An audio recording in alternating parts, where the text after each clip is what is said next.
Let's take a quick look at conservation of momentum. We're going to look at recoil, elastic collisions, and inelastic collision.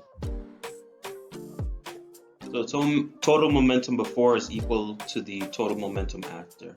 And this is going to be a reoccurring theme no matter which type of problem we're looking at. Basically, the mass of the first object times the initial velocity of the first object plus the mass of the second object times the initial velocity of the second object is going to be equal to the same thing final, or after the collision, or after the recoil.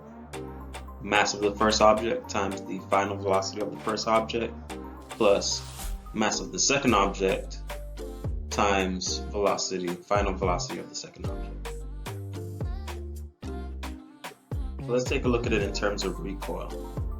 As we can see here, the dog is jumping off the surfboard. So the dog on the surfboard used to be 1, and then after he jumps off, the surfboard goes the other way. So if we look at the initial velocity of both the dog and the surfboard before the recoil, it's going to end up being 0. And a little bit of moving around of the equation, and we get that the mass times velocity of one object is equal to negative mass times velocity of the other object. Of course, this all stems from the original equation. When we look at elastic collisions, objects collide and bounce, and kinetic energy is conserved. We're using the same equation again.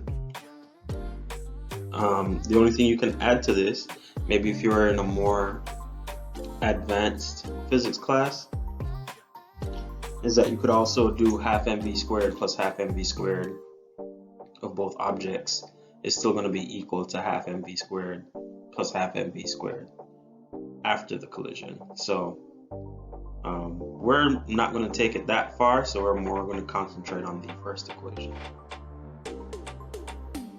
For inelastic collisions, the objects stick together after the collision. So the only thing that makes this special is that since the final velocity or both are the same, you can kind of just factor it out. And before, when they were separate, it's mass times velocity initial plus mass times velocity initial is equal to both masses together times their final velocity. And that's it. We're using this same equation over and over and over again. The only thing that makes it different is the situation. Are the two objects moving before? If they're not moving, then it's going to be a recoil problem. That left side is going to be 0. You can solve the right side. Are they sticking together afterwards? If they're sticking together afterwards, then V final is the same for both on the right side of the equation, and you'll be okay. Is it bouncing? If it's bouncing, you may have to work out the whole thing, but usually we give you enough information for you to only have one unknown and solve for that unknown. Alright, that's all I got.